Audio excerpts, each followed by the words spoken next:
And सुंग and कनव्स के finish होने के बाद जो ये नॉर्थ वेस्ट वाला रीजन है बेटा, इस नॉर्थ वेस्ट वाले रीजन में कई सारी फैमिलीज ने रूल करने की कोशिश करी, जिसमें पहले तो थे ग्रीक्स। ग्रीक्स के बाद फिर हमने देखा भाई एक है पार्थियंस, फिर सिंथियंस और उसके बाद कुशान्स। ये एक सीक्वेंस। तो ये तीन फैमिलीज ने रूल किया और नॉर्थ इंडिया में कुशान्स ने कंट्रोल करना शुरू कर लिया था। और उसी टाइम पे अगर हमने थोड़ा कहानी को रिलेट करना है कि इस वाले हिस्से में जो थे वो पावरफुल किंग्स थे, दैट वाज सातवाहन्स।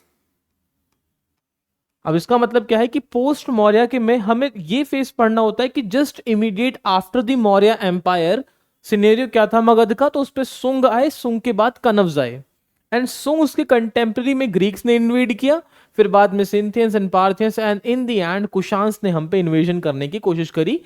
एंड कुशान के सबसे ताकतवर राजा हुए कनिष्क, जिन्होंने अपनी कंट्रोल को मथुरा तक स्टैब्लिश कर लिया। एंड हमने ये बात समझने की कोशिश करी थी कि जब नॉर्थ इंडिया में कनिष्क या कुशांस रूल कर रहे हैं, उसी टाइम पे साउथ इंडिया में सातवाहंस नाम के पावरफुल राजाओं या राजवंशों का उदय हुआ। और हमने क्लास को सातवाहन फिनिश नहीं किया था, हमने सिर्फ कुशाण तक फिनिश किया था कहानी। तो आज की जो अपनी कहानी है और आज की कहानी का एजेंडा है कि कुशाण्स एंड सातवाहंस के बाद फैमिलीज कैसे रूल करना शुरू करेंगी। तो अभी अपनी आज की कहानी को शुरू करते हैं भाई। तो ये तो पता लग गया भाई पोस्ट मौर्य में कौन कौन सी डायनेस्टीज पढ़नी है, और आज की जो अपनी मेजर डायनेस्टी है that is Satavahana dynasty. Time period 100 BCE से लेकर 250 सीई। इसका मतलब हम बीसी के फेज से एडी की तरफ मूव करने लग गए हैं, और उसमें नॉर्थ में कनिष्क थे और इसी टाइम सातवाहन साउथ दक्षिण में रूल कर रहे हैं। इनका मेजर जो पॉलिटिकल नक्शा है बेटा ये है, ध्यान समझेंगे। इस पॉलिटिकल नक्शा में इनके सबसे इंपॉर्टेंट जो प्लेस है that is Amaravati. Amaravati was the capital for the Satavahanas. Satavahanas की राजधानी जो थी वो अमरावती थी। यहां तक बेटा बात समझ आए हम कौन सी डायनेस्टी पढ़ने जा रहे हैं? सातवाहंस। क्लियर हुई बात? ठीक है।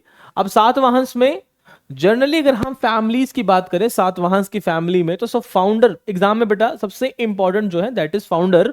तो पूछेगा कि who is the founder of Satavahanas, तो सिंपल आंसर इज शिमुक। कौन है फाउंडर बेटा? Simuka is the founder of Satavahana dynasty.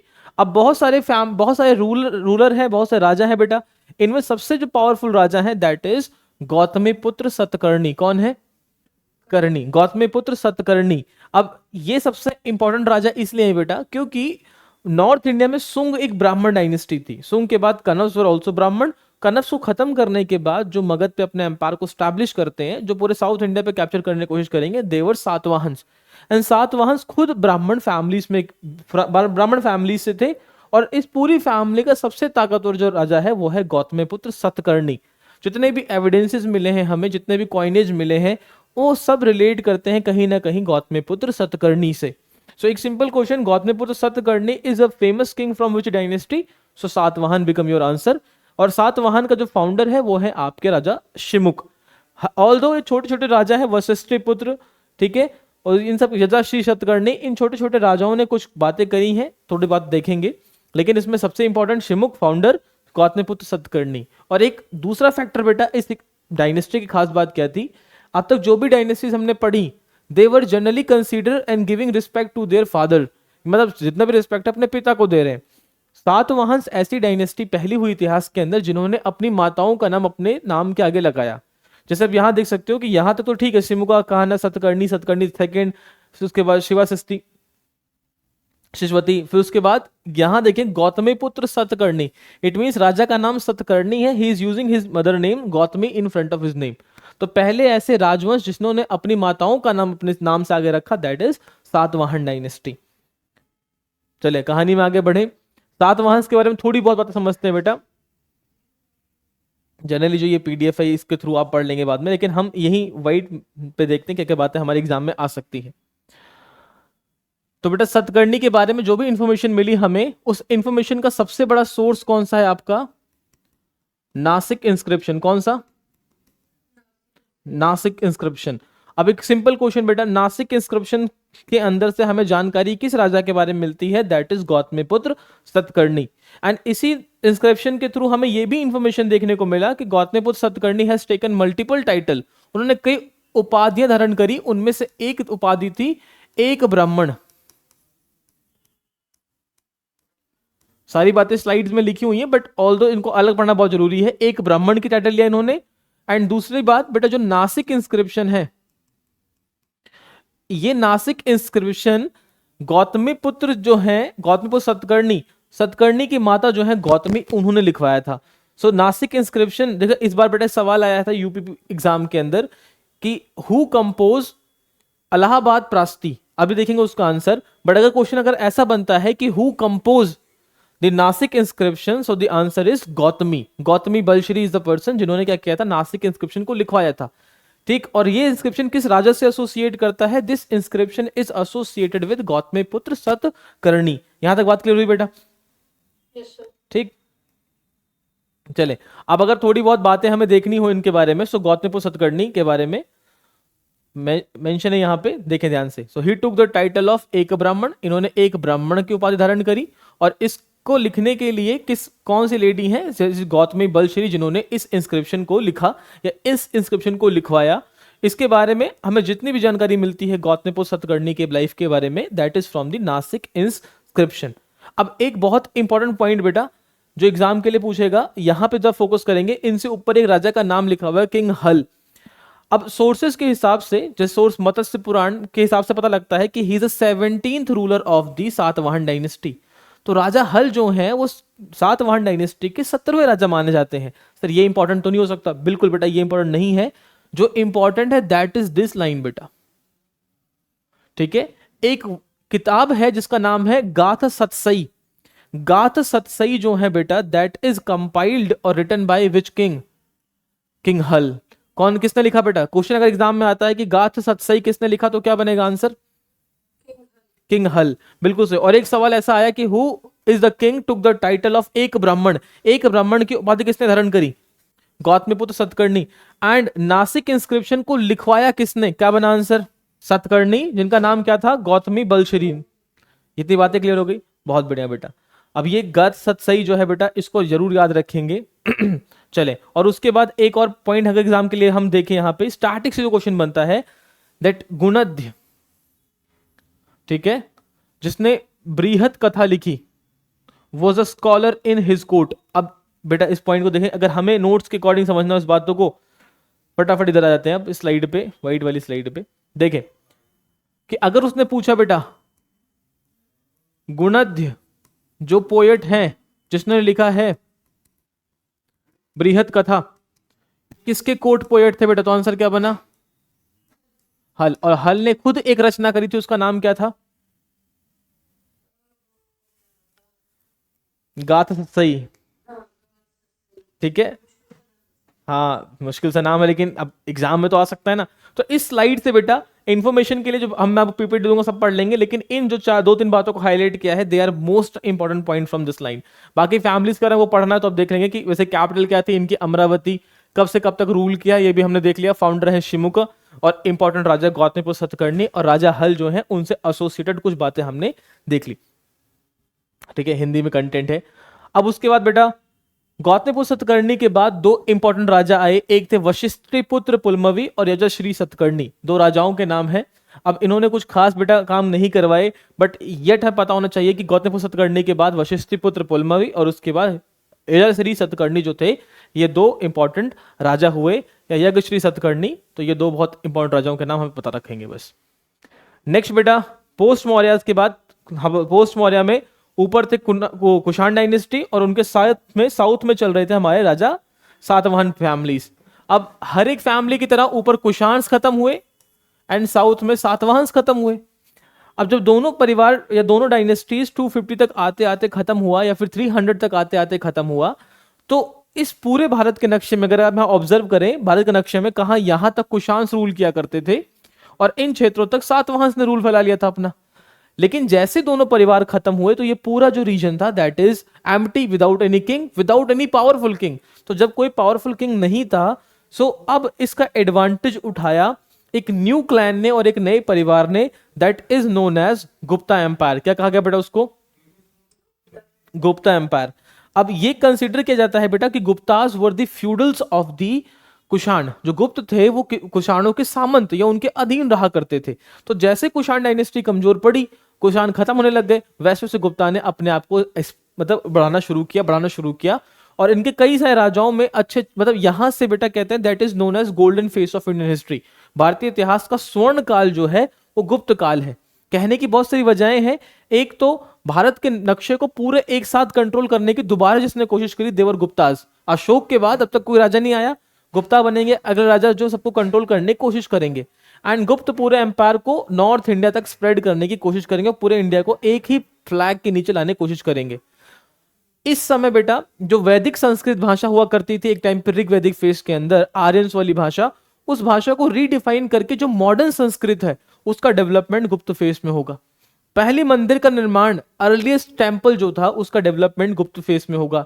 आपकी रामायण, महाभारत, महापुराण, धर्मशास्त्र, मनुस्मृति, जितनी स्मृति हैं, शास्त्र हैं, पुराण हैं, उन सबको फाइनल लिखा जाएगा गुप्ता एरा के अंदर।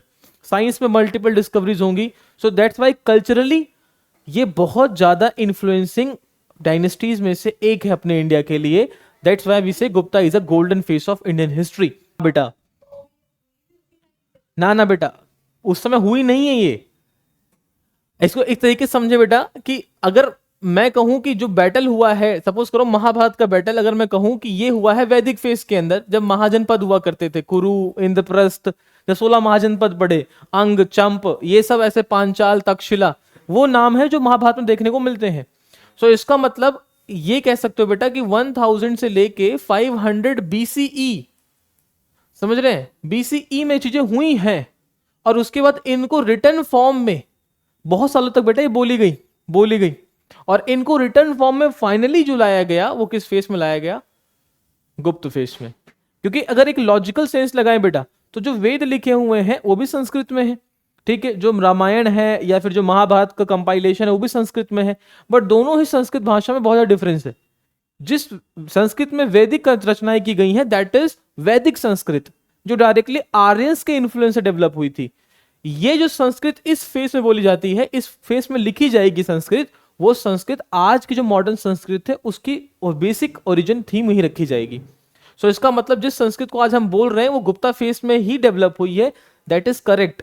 लेकिन जिस संस्कृत में वेदों को लिखा गया था उनको हम वैदिक संस्कृत कहते हैं, वो थोड़ा सा डिफरेंस है इस वाली संस्कृत से। बात समझ आई बेटा? हाँ बेटा देखो, ये अब सिंपल से लॉजिकल एक छोटा सा बताएं कि हिस्ट्री इज ऑन एविडेंसेस। अगर एविडेंसेस नहीं है तो जनरली लोग बोल रहे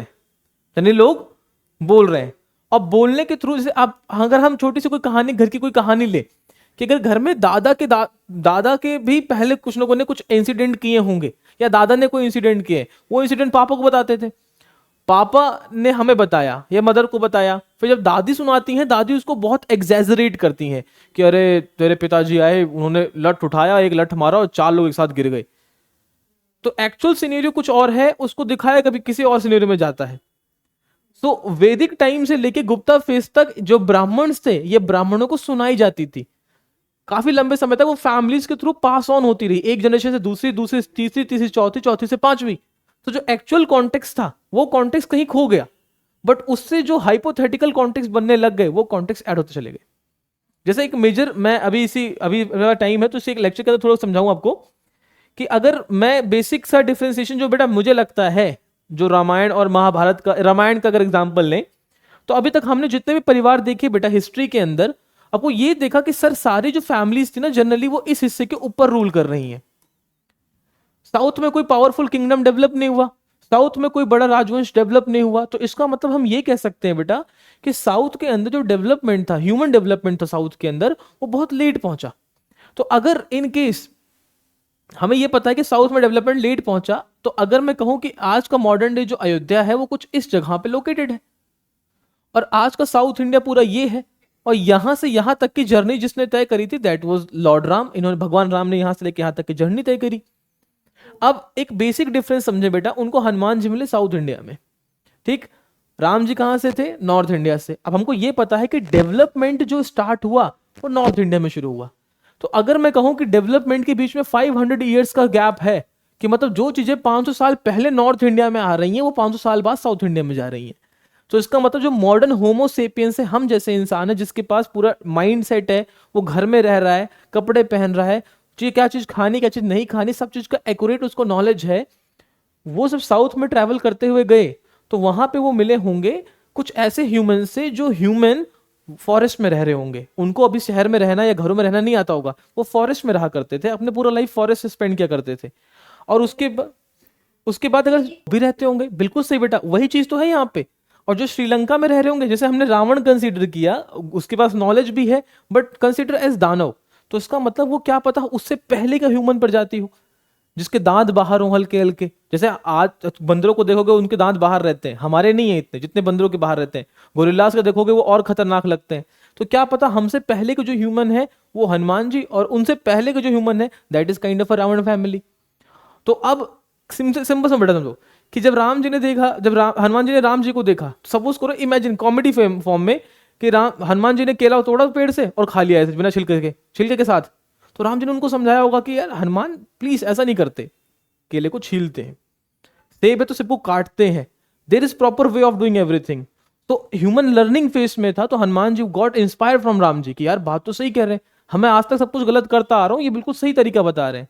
सिमिलरली जब रावण ने सीता माँ को देखा होगा, तो सीता माँ एक full flash developed human being है जो एक होमोसिपियन कैटेगरी में है, और रावण दानव कैटेगरी में है। तो जिसने माँ सीता को देखा होगा वो इन्फ्लुएंस हो गया कि वाह इतनी सुंदर लेडी तो मैं आज तक कहीं देखी नहीं, तो उन्होंने उनको पाने की कोशिश करी। सेम कॉन्सेप्ट विद शूर्पणखा, जब उन्होंने देखा राम जी को, तो Ram ji was full flesh human being जिनके पास पूरा एक्यूरेट बॉडी स्ट्रक्चर है, सही से बात करें, सही से रहने, स्वभाव अच्छा है। तो इसलिए ये कहानी कुछ ऐसी हुई होगी बेटा कि वो साउथ में गए होंगे, साउथ में दानव उनको उठा ले गया होगा, फिर हनुमान जी को पता लगा होगा कि वहां पे एक बंदा रहता है वो ऐसा काम कर सकता है। वो पूरा कॉन्टेक्स्ट ऐसा हुआ होगा, मैं मना नहीं कर रहा, एग्जैक्टली ऐसा हुआ होगा, बट अकॉर्डिंग टू जनरेशंस वो चीज आगे बढ़ती गई बढ़ती गई बढ़ती गई, और उसमें हाइपोथेटिकल चीजें इतनी ऐड होती चली गई, इतनी ऐड होती चली गई कि राम जी ने एक तीर निकाला और हजारों जंगल काट गए। तो ये थोड़ा सा कॉन्सेप्चुअल, थोड़ा सा एग्जेजरेट लगता है, मना नहीं है कि चीज नहीं हुई, हुई होगी, बट उसका एग्जेजरेशन हमने कई और तरीके से बना दिया। अब बात समझ आई बेटा? तो कुछ ऐसा ही कॉन्टेक्स्ट रहा होगा। तो जहां ये जिस हम इस संस्कृत की बात करें गुप्ता फेस के अंदर, ये मॉडर्न संस्कृत है, और जिस संस्कृत में वेद लिखे गए थे वो आर्यन से इन्फ्लुएंस डायरेक्ट लैंग्वेज थे, वैदिक संस्कृत की। सो अब गुप्ता फैमिली के बारे में पढ़ना शुरू करें। तो गुप्तास के जो फाउंडर है बेटा, जो फाउंडर है गुप्तास के, पहला क्वेश्चन अगर हमें एग्जाम के लिए पूछा जाता है तो who is the founder of Gupta, so answer become the Shrigupta is the founder of Gupta. किसने भाई किया? श्रीगुप्त ने। And Shrigupta take the title of Maharaj, इन्होंने किसका टाइटल लिया? महाराज का। तो इसका मतलब पहले बस एक question, who took the title of Maharaj in the Gupta dynasty? Sir Srigupta. Who is the founder of Gupta dynasty? Srigupta become your answer. अब इसके बाद बेटा श्रीगुप्त ने तो बस फाउंडेशन रखी फैमिली की, बट इस फैमिली को इसके अचीवमेंट तक, और सबसे खतरनाक कहते हैं ना कि सबसे अचीवमेंट तक ले जाने वाले जो राजा थे वो थे चंद्रगुप्त फर्स्ट। कौन है भाई ये? चंद्रगुप्त फर्स्ट। मतलब अब बेटा ये चंद्रगुप्त मौर्य से कंफ्यूज नहीं करेंगे, that is Chandragupta Maurya and this is Chandragupta only, गुप्त फ्रॉम गुप्ता एम्पायर। ठीक है, अब चंद्रगुप्त से जुड़ी हुई क्या क्या बातें भाई हमारे एग्जाम के लिए बहुत इंपॉर्टेंट है। पहला पॉइंट बेटा, he started Gupta era. Exam का डायरेक्टली क्वेश्चन बेटा, फाउंडर नहीं पूछ रहा एग्जामिनर, एग्जामिनर ये पूछ रहा है कि हु स्टार्टेड गुप्ता एरा, गुप्त काल की शुरुआत किसने करी या गुप्त युग की शुरुआत किसने करी? तो आंसर क्या होना बेटा आपका? चंद्रगुप्त फर्स्ट। किसने करी? फर्स्ट। कब से कब तक बेटा, कब शुरू हुआ ये गुप्ता एरा? 319 बीसी में बेटा, बीसी में या सीई में? नहीं बीसी नहीं बेटा, एडी और सीई में शुरू हुआ ये। अब बेटा और अगला क्वेश्चन कि he married Kumar Devi a princess of Licchavi from Nepal. अब एक सिंपल क्वेश्चन बेटा, which of the Gupta ruler, बेटा सवाल आया है इसलिए कह रहा हूं, which of the Gupta ruler married Kumar Devi from Licchavi? कौन है भाई? चंद्रगुप्त फर्स्ट, बिल्कुल सही। Who is the Gupta ruler issue coins with joint name of with his queen and himself? ऐसा गुप्त राजा जिसने अपने नाम के साथ अपनी पत्नी के नाम के संयुक्त सिक्के चलवाए, कौन है बेटा? ठीक है, ही टुक द टाइटल ऑफ महाराज धीराज। किसका टाइटल लिया इन्होंने? महाराज धीराज। बेटा ये चार बातें जो मैंने हाईलाइट करी हैं रेड कलर से, ये क्वेश्चंस मोक्स में आते हैं, यहां से क्वेश्चन बनने के सबसे अधिक चांसेस हैं। गुप्ता एरा की शुरुआत किसने करी? चंद्रगुप्त फर्स्ट ने। ठीक है भाई, अब स्लाइड में आगे बढ़े। अगले राजा बेटा बहुत इंपॉर्टेंट राजा है भाई, next important king is Samudragupta. कौन है भाई अगले राजा? समुद्रगुप्त। ध्यान समझे बेटा, Samudragupta is the next king अब समुद्रगुप्त इज कॉल्ड एज बेटा नेपोलियन ऑफ इंडिया। क्या बोला गया इनको? Napoleon of India. एक इतिहासकार थे बेटा, उनका नाम था वीएस स्मिथ। वीएस स्मिथ ने कहा कि जो समुद्रगुप्त हैं वो भारत के नेपोलियन हैं। अब नेपोलियन ऑल तो बहुत बाद में पैदा हुए, समुद्रगुप्त पहले पैदा हुए। अब यूरोपियंस ने इतिहास लिखा ये वाला, इसलिए उन्होंने नेपोलियन से कंपेयर कर दिया, अदरवाइज कोई सेंस नहीं बनता इस बात का। एग्जाम ने सवाल पूछा who is called as Napoleon of India, तो आंसर बिकम समुद्रगुप्त। उसके बाद बेटा ये क्वेश्चन अभी यूपी पुलिस के एग्जाम में आया बेटा, अलाहाबाद पिलर इंस्क्रिप्शन या अलाहाबाद या प्रयागराज जो प्रास्ती है इसको लिखवाया किसने? सो समुद्रगुप्त जिसने ऑर्डर दिया बेटा। And this is composed bye, इसकी रचना करी एक व्यक्ति है जिनका नाम है बेटा हरिसेन। किसने कंपोज किया इसको? हरिसेन। और ये किस भाषा में बेटा? संस्कृत भाषा में। तीन बातें यहां से बेटा कि Napoleon of India is Samudragupta, किसने कहा? वीएस स्मिथ ने कहा। इन्होंने अलाहाबाद प्रास्ती या फिर प्रयागराज प्रास्ती की रचना करवाई, जिसको कंपोज किया अपने हाथों से हरिसेन ने। Harisena is a court poet of Samudragupta, और हरिसेन ने इस शिलालेख की रचना करी थी संस्कृत भाषा में। और ये वाला पॉइंट बेटा आप एग्जाम के लिए नहीं भूलना इसको। तो कुमार देवी से जो पुत्र उत्पन्न हुआ दैट इज समुद्रगुप्त, इसलिए ये अपने आप को लिच्छवी दोहित्रा कहते थे। क्या कहते थे अपने आप को? लिच्छवी दोहित्रा। तो ये भी पॉइंट रहेंगे, who is known as Licchavi दोहित्रा। और इसके साथ साथ बेटा he is also called as Kaviraj. क्या बोला जाता था इनको? कविराज। इन बातों को अगर पीडीएफ में बातें नहीं है तो प्लीज इन बातों को आप नोट डाउन भी करते चलेंगे कि Samudragupta is Napoleon of India, Licchavi दोहित्रा, और he is also known as Kaviraj. और कविराज कहने की सबसे बड़ी वजह क्या थी बेटा? He was the great veena player. Veena अच्छी बजाया करते थे ये। तो अगर सवाल आता है एग्जाम के अंदर ऐसा कि who among the following Gupta ruler was a great player of veena, इनमें से किस गुप्त राजा को अच्छे से वीणा बजाने आता था? Samudragupta. He is also known as Kaviraj, साथ में he is also called as Napoleon of India.